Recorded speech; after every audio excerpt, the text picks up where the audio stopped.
Shut up and sit down.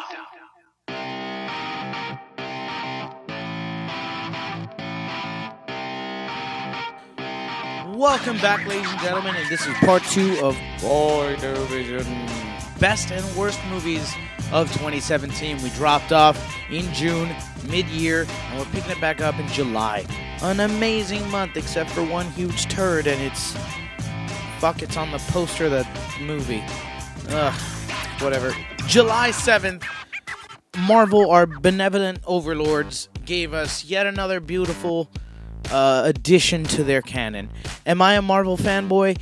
Fuck yes, and you should be too, because they haven't fucked up yet. They've made like 20-something movies, and none of them suck. Okay? They're all in the same universe. None of them suck. Oh, the Thor the Dark World was kind of boring. It might have been kind of boring, but fighting in between realms, jumping back, that was dope. But they gave us in July Spider-Man Homecoming. Spider-Man Homecoming. If you haven't seen it yet, I don't know what the fuck is wrong with you. Everybody loves Spider-Man. He's one of the most popular Marvel characters in the history of Marvel Comics. And this is probably the best portrayal of Peter Parker.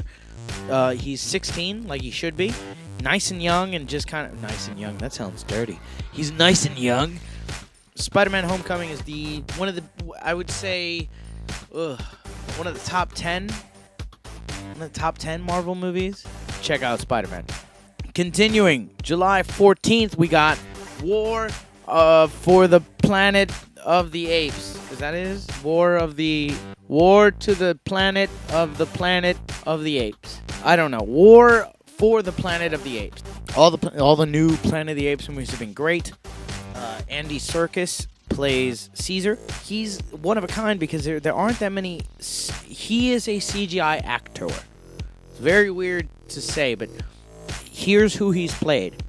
He's played Gollum, Caesar, Snoke. He is Snoke. What else did he play? Well, he's actually a human being, Age of Ultron. He's the bad dude who steals the vibranium. And we're going to see him now in Black Panther. Amazing actor and an amazing performer as other beings. He just knows how to hold himself differently, and the guy's amazing. So that's Andy Serkis in War for the Planet of the Apes. July 14th, that was a great movie. July 21st, we got Dunkirk, which was heavy, way too heavy. It's like Saving Private Ryan on the open seas. It's heavy. If you haven't seen it, check it out and watch Dunkirk. It's going to be great. Moving on to July 21st. This was one of my favorite movies of this year. Hands down. And it got no love in the theaters. The critics kind of didn't get it. But if you like sci-fi, Valerian and the what is it, in the World of 1,000 Planets, or the Battle for 1,000 Planets, Valerian, watch it, man. It is just breathtaking. It's beautiful. The science in it, it's almost as much sci-fi fun as like a Rick and Morty episode, except take it seriously. Ending July, we have a turd movie. Now, not many people watch the Emoji Movie, which showed in its box office, but I did.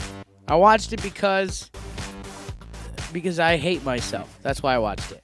It was one of the worst movies I've ever seen, and none of the plot makes sense. I mean, not that it's a cartoon for kids, I get it, but Pixar movies have plots. Fucking Lego Batman had a plot, you know? This movie, I don't get it. It's like emojis need to learn to have more than one emotion, but you're emojis, you fuck. You're only meant to express one emoji. So the movie doesn't make much sense.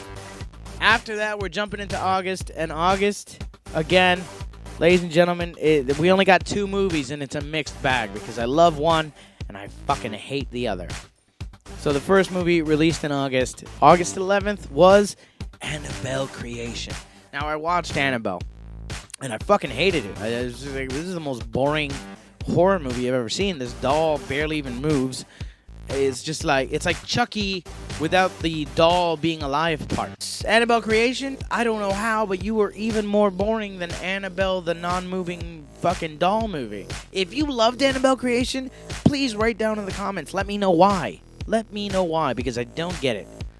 The other movie that came out in August was August 18th, and it was The Hitman's Bodyguard.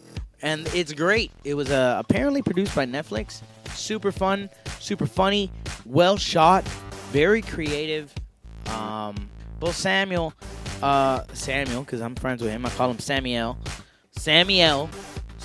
Jacksonian, and Rai Reynolds. They were both charming, both interesting.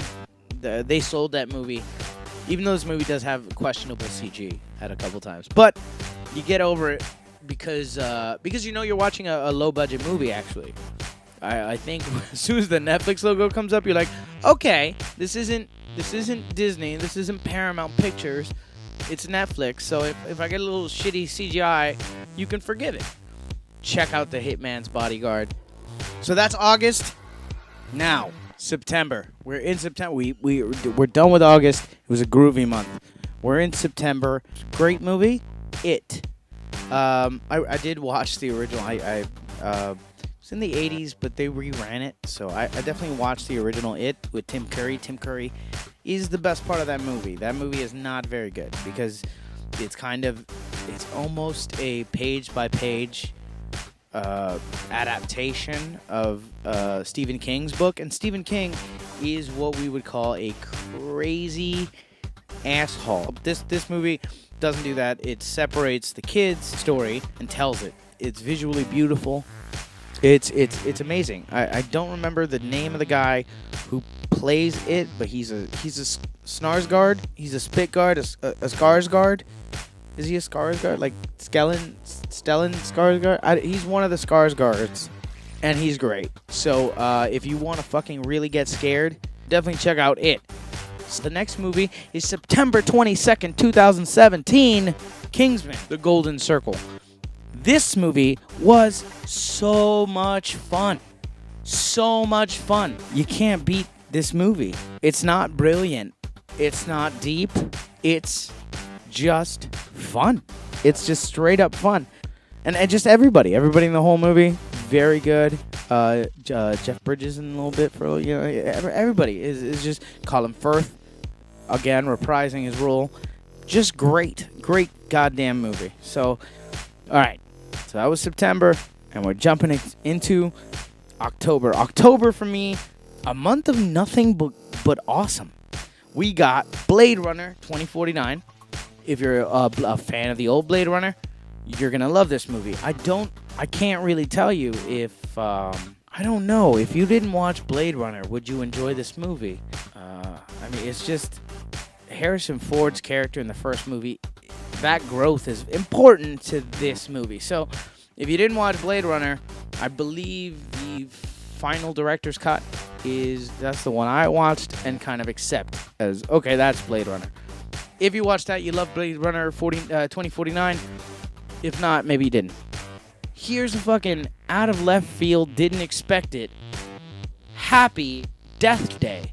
Happy Death Day was released on Friday the 13th in October. And it's the murder version of Groundhog's Day.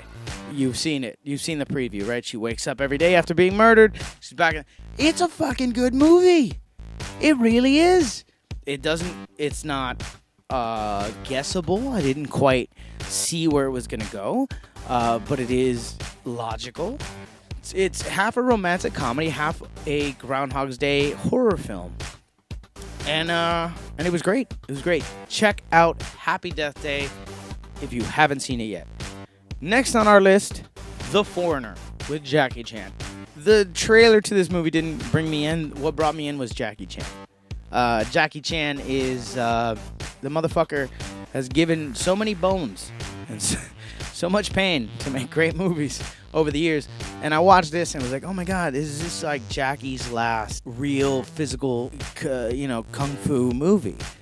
And it kind of was. They also had him use a lot of Bourne Identity shit, some bombs and explosives, and that was cool. But yeah, you definitely got to see Jackie do Jackie. Slide through windows, slide down a roof, put his feet on the rain gutter, jump off of that.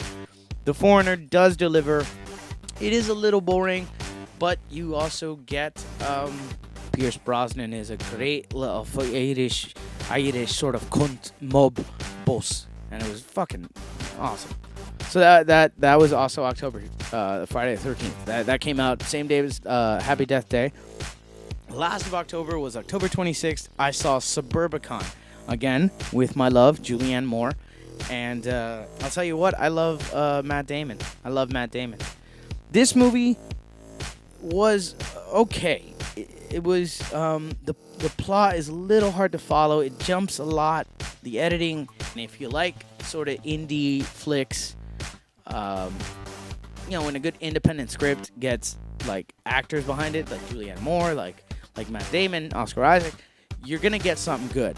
It's not great, but Suburbicon is definitely worth watching, and I know a lot of you haven't seen it yet. All right, ladies and gentlemen, now we're moving in to the end of the year. And I'm actually, these last few movies, the order they were released was not the order I watched them in, and that's only important because one movie made me want to watch another. So, November 3rd, we got Thor Ragnarok. Thor Ragnarok was amazing. It was fun. It was colorful. The plot moved along. It's a great reset on the character of Thor.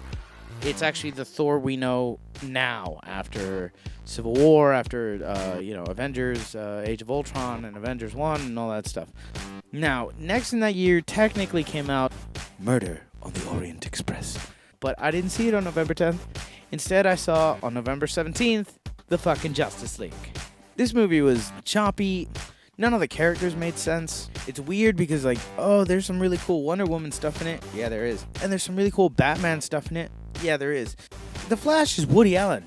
He's I would say he's a nerdy sort of millennial. No, he's not. He's Woody Allen. He's this close to coming up to Batman and going, I've never been in a fight before.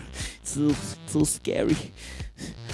I usually just run and push people. One of my biggest, I'm gonna throw this out because there's a bunch I could say about Justice League, but again, this is not a spoiler video. But that movie sucked so much that the next week I went to the theaters and I was like, I just need something that I know is gonna be good. I know is gonna have a plot. I know is gonna make sense at the end. So I watched Murder on the Orient Express, and this was a good movie, a very good movie. It was a great movie. Everybody was amazing in it. The only question is, why the fuck did you make this movie? First of all, the Murder on the Orient Express has been done 1,000 million times. Muppet Babies did a Murder on the Orient Express. Everybody knows this story. But if you've never seen the Murder on the Orient Express or never seen a version of it, yeah, check this out. This is a very good version of that movie. And we move on to December. Merry Christmas, Happy Hanukkah, Happy Kwanzaa Christmaka, everything. Light those candles, light those bonfires, light your tree on fire. I don't give a fuck. We're in December. First movie that came out, it was literally December 1st, The Disaster Artist, starring James motherfucking Franco as Tommy motherfucking Wiseau. Now, if you've never seen The Room, which The Room is kind of our modern day Plan 9 from Outer Space. He's kind of our modern Ed Wood. Tommy Wiseau, he made this movie called The Room, which is painful to sit through. It is horrible. It is, but it's so horrible, it's great. It is one of the greatest bad movies of all time. And it is fun. It's not great, but if you've seen The Room, you'll like it. This is not a movie for anybody who has not watched Tommy Wiseau Productions. It is a great movie if you like bad movies. And if you like bad movies, then you'll love The Disaster Artist. Now, oh God, next movie is December 15th release of Star Wars, The Last Shit I Gave. I mean, The Last Fuck I Give. I mean, Star Wars The Last Jedi. To be honest, I don't even understand people who are casual. I always make the joke, kids in Cambodia know who Star Wars is. Know what Star Wars is. And it's true. It's true. Star Wars, Luke Skywalker, Darth Vader, that shit is international lore. It's become part of the lexicon of humans. I don't want to sound like a geeky shit, but yeah, this movie did kill Star Wars.